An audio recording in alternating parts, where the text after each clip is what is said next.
রহমানির রহিম। আজকের এই প্রতিবাদী প্রোগ্রামে দূর দূরান্ত থেকে যারা এসেছেন তাদেরকে জানাই হাতিয়া ছাত্র যুব পরিষদের পক্ষ থেকে শুভেচ্ছা ও অভিনন্দন।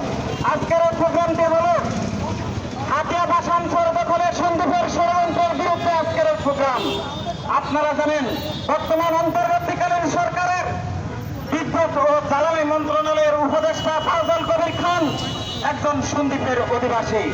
তাই উপদেষ্টা পদ কাজে লাগিয়ে ক্ষমতার অপব্যবহার করে আসানসোলকে সন্দ্বীপের অংশ বানিয়ে দখল করার চেষ্টা করছে।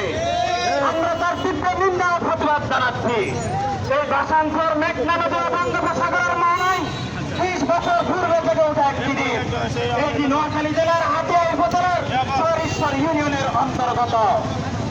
এই আসানসোল 2017 থেকে 19 সাল পর্যন্ত প্রকল্পের মধ্য দিয়ে কাজ সম্পন্ন করা হয় একলব্য রোহিঙ্গা বসবাসের জন্য। 2019 সালে এই আসানসোলে একটি প্রশাসনিক থানা গঠন করা হয়, যা সম্পূর্ণ নোয়াখালীর নামে নামকরণ করা হয়েছিল। তাই ফাজল কবির আপনাকে বলব, আপনি আগে ইতিহাস জানুন, ইতিহাস দেখুন, তারপর আপনি সিদ্ধান্ত নিন। জন্মভূমির দিকে তাকালেই আমরা সেই পথ তুলে নেব, জন্মভূমির দিকে হাত বাড়ালে সেই হাত আমরা ভেঙে ফেলবো।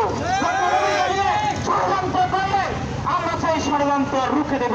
জন্মভূমির 1 ইঞ্চি মাটিও আমরা ছাড় দিব না। ফাজল কবির আপনাকে জানিয়ে রাখতে চাই, আপনি দূরে গেলে চলবে না। স্বৈরাচারী ফ্যাসিস্ট বাহিনীর শাসন আমলেই আপনি সুযোগ সুবিধা ভোগ করেছিলেন।